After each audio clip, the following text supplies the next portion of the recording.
پاکستان کے اعلیٰ سطحی 9 رکنی سفارتی وفد کے سربراہ بلاول بھٹو زرداری نے نیو یارک کے دورے کے اختتام پر پریس کانفرنس کرتے ہوئے صحافیوں کو اپنے دورہ نیو یارک کے دوران ہونے والی اہم ملاقاتوں کی تفصیلات سے بھی آگاہ کیا اور پاکستان کے ساتھ اظہار یکجہتی کرنے والے اہم اداروں اور شخصیات کا شکریہ بھی ادا کیا۔ اس موقع پر گفتگو کرتے ہوئے بلاول بھٹو زرداری کا کہنا تھا کہ ہم یہاں امن کا پیغام لے کر آئے ہیں، بھارت کے ساتھ پرامن تعلقات چاہتے ہیں، لیکن کوئی دھونس یا بدمعاشی قبول نہیں کریں گے کہ پاکستان اور بھارت کے درمیان اگر امن قائم کیا جائے، ریجنل سٹیبلٹی ہو، ہمارا ٹریڈ میں، اکنامک ایکٹیویٹی میں اضافہ ہو، ہمارا کنیکٹیویٹی میں اضافہ ہو، ہم مل کے دہشت گردی کا مقابلہ کریں، ہم مل کے کشمیر کا مسئلہ کا کوئی حل نکالے تو امن قائم ہوگا، امن کے نتیجے میں اسٹیبلٹی قائم ہوگا، اسٹیبلٹی بریڈ سیکیورٹی، اینڈ وہی ایک راستہ ہے، وہی ہمارا پیغام ہے۔ بلاول بھٹو کا مزید کہنا تھا کہ اگر ISI اور را مل کر دہشت گردوں کے خلاف کام کریں تو دونوں ملکوں میں دہشت گردی میں نمایاں کمی آ سکتی ہے۔ PPP چیئرمین کا مزید کہنا تھا کہ امن، تحمل اور ڈائیلاگ ہی آگے بڑھنے کا واحد راستہ ہے۔ جنوبی ایشیا میں دیرپا امن کی واحد ضمانت مسئلہ کشمیر کا حل ہے کہ اگر بھارت اور پاکستان کے درمیان بات چیت ہوگا تو ہم دہشت گردی پہ بات بھی کرنا چاہیں گے، پانی پہ بھی بات بھی کرنا چاہیں گے، مکمل پیس ناممکن ہے جب تک کشمیر پہ بات نہ ہو۔ تو ضرور کشمیر کی آواز اٹھاتے رہیں گے، اٹھانا چاہیے، کشمیریوں کے ساتھ انصاف ہونا چاہیے، ان کا حق جو رائے شماری کا حق ان کو ملنا چاہیے۔ ہمارا خواہش ہوگا، اس کے لیے ہم جدوجہد کریں گے، کیا ہم ان کے لیے حاصل کر سکیں گے یہ تو اب نسلوں سے یہ جدوجہد چلتا آ رہا ہے، ہم مزید کوشش کریں گے، لیکن ہم ایبسولوٹلی کسی کنورسیشن میں کشمیر کو اگنور نہیں کیا جا سکتا، اور یہ صرف اس لیے کہ پاکستان کا محبت، پاکستان کا اپنا باعث تو ضرور، لیکن ایون بھارت کا پرسپیکٹو سے اگر وہ واقعی امن چاہتے ہیں، اگر وہ واقعی چاہتے ہیں کہ ہم دہشت گردی کا خاتمہ کریں تو ان کو کشمیر کے سوال کا جواب دینا۔ اس موقع پر TV 1 USA سے خصوصی گفتگو کرتے ہوئے سابق وفاقی وزیر اور پیپلز پارٹی کی مرکزی رہنما شیری رحمان کا کہنا تھا کہ پاکستان کے سفارتی وفد کا دورہ نیو یارک مکمل طور پر کامیاب رہا ہے، پاکستان کے موقف کو مکمل پذیرائی ملی ہے۔ ابھی تو 2 دن بھی نہیں ختم ہوئے ہمارے نیو یارک میں، تو ملٹی لیٹرل ہی فوکس ہوتا ہے، یعنی کہ اقوام متحدہ کی جو ممبرس ہیں اور خاص طور سے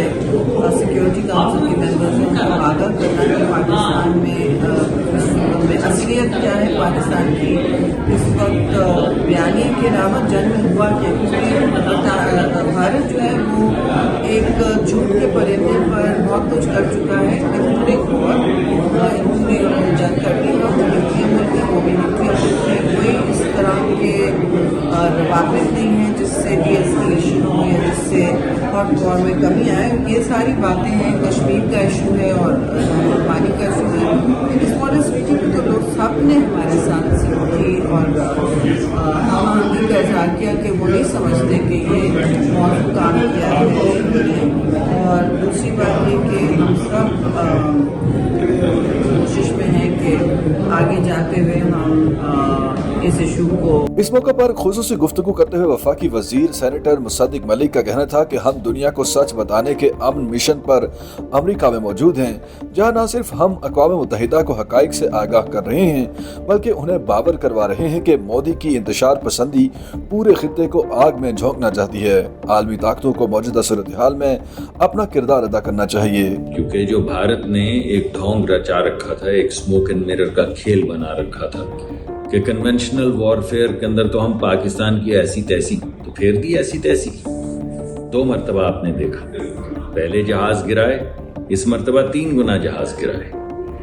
اور پچھلی مرتبہ آپ کو یاد ہوگا تو ایک تو پہلے یہ ایک جو ان کا وہ جادو ٹونا انہوں نے تھا کہ کنونشنل وارفیئر 7 گنا بڑی آرمی، 6 گنا زیادہ پیسے، تو کہاں گئے وہ پیسے، کہاں گئی وہ آرمی؟ تو ایک تو یہ میتھ ٹوٹ گئی، ہمیشہ کے لیے بسٹ ہو گئی جو انہوں نے بنا رکھی تھی۔ دوسرا آپ کو یاد ہوگا کہ وہ ان کے وزیر اعظم نے خود ہی سے کہہ دیا تھا کہ یہ ذرا رافال خریدنے میں ہمیں ذرا دیری ہو گئی، کہ پہلے سے آ جاتے تو ہم پاکستان کے اندر سے ہی اپنے یہ کر دیتے وہ کر دیتے۔ تو جیسے شکاری شکار کرتے جیسے چڑیاں گرتی ہیں ویسے رافیل گر رہے تھے، تو اچھے رہے، سکی کروائی پوری دنیا میں۔ پھر آپ نے وہ سنا کہ S-400 پتہ نہیں کیا کوئی جادو کا کوئی جال ہے کہ پاکستان سے پتھر بھی نہیں آ سکے گا، تو 6 گھنٹے وہاں پہ پھٹ پھڑاتے رہے پاکستانی ڈرون دلی میں اور گجرات میں، تو اچھے رہے۔ پھر تو بات یہ ہے کہ ہم اب جب امن کی بات کرتے ہیں تو ہم متانت سے کرتے ہیں، ہیوملٹی کے ساتھ کرتے ہیں، مگر کانفیڈنس کے ساتھ کرتے ہیں۔ یہ جو دنیا بنانے کی کوشش بھارت نے کی ہے، جس میں وہ سمجھتے تھے کہ ہمیں کیا ضرورت ہے ثبوت دینے کی، ہم نے کہا بھائی ہم سے بات کر لو۔ انہوں نے کہا نہیں جنگ کریں گے، انہوں نے کہا چلو یار بھلے ہم سے مت بات کرو، یہ بین الاقوامی ادارے ہیں، یونائٹڈ نیشنز یا آپ کے بالکل ساتھ ہے، ان سے بات کر لو۔ یا آپ یہ سمجھتے ہیں اسرائیل کو ہوئی ہے جس کے ڈرون تھے، یا آپ سمجھتے ہیں روس کو ہوئی جس کی S-400 کا وہ جو بھی انہوں نے ادھم مچا رکھا تھا۔ ارے بھائی ہم سے مار کھائیے، ہماری طرف دیکھو، آنکھوں میں آنکھیں ڈالو، ہم نے مارا ہے، ہمارے پائلٹس نے مارا ہے، ہماری ٹیکنالوجی نے مارا ہے۔ تو اب اگر آپ کی جنگ آپ سمجھتے ہیں چین سے تھی تو ہماری کیا فرانس سے تھی اور اسرائیل سے تھی؟ تو ایسا نہیں ہے، ہم جنگ کو ویسے ہی پسند نہیں کرتے، ہم صلح کرنے ہمیشہ سے صلح اور امن کی بات کرتے ہیں، لیکن بھائی مار تو ہم ہی سے پڑے، بات تو سیدھی ہے۔ تو اس میں چائنا فیکٹر کیا ہے؟ آپ کے پاس فرانسیسی جہاز تھے، آپ کے پاس اسرائیلی ڈرون تھے، آپ کے پاس نہ جانے کہاں سے روسی وہ S-400 300 تھا، پتہ نہیں کیا نام بھلے سے نمبر کھینچے ہوئے ہیں۔ یعنی پوری دنیا میں کوئی جگہ نہیں ہے جہاں سے آپ نے اسلحہ نہیں خریدا۔ ہم سے 7 گنا زیادہ پیسے خرچتے ہیں اسلحہ خریدنے کے لیے، تو ساری دنیا کو مار پڑی کیا؟ مار تو انہیں کو پڑی جنہوں نے جہاز اڑائے۔ اس وجہ سے کیا چائنا فیکٹر ہے؟ ہمارے پاس تو وہ یہ امریکی جہاز بھی تھے، تو کیا امریکی جہاز امریکہ کو فتح اللہ نے دی ہے؟ اس وجہ سے ہمارے پاس امریکی جہاز بھی ہیں، ہمارے پاس چینی جہاز بھی ہیں، ہمارے پاس اور بھی بہت اکوپمنٹ ہے۔ اسی طرح بھارت کے پاس ہم سے 7 گنا زیادہ اکوپمنٹ ہے، بس حوصلہ نہیں تھا۔ اس موقع پر گفتگو کرتے ہوئے سابق وفاقی وزیر دفاع خورم دستگیر کا بھی کہنا تھا کہ 7 سے 10 مئی کو عوامی حکومت نے مودی کو منہ توڑ جواب دے کر بتا دیا کہ پاکستان امن کا داعی ضرور ہے لیکن کسی بھی جارحیت کی صورت میں منہ توڑ جواب بھی دینا خوب جانتا ہے۔ جو رول ہے وہ تو مسلم لیگ نون کی حکومت نے 7 سے 10 مئی کو ادا کر دی کہ پاکستان نے اپنے سے 10 گنا بڑے ہندوستان کو، جس کی جو ہے عسکری طاقت بھی بڑی تھی، جس کی اکانومی بھی بڑی تھی، جس کی سٹاک مارکیٹ بھی بڑی تھی، جس کی آبادی بھی بڑی تھی،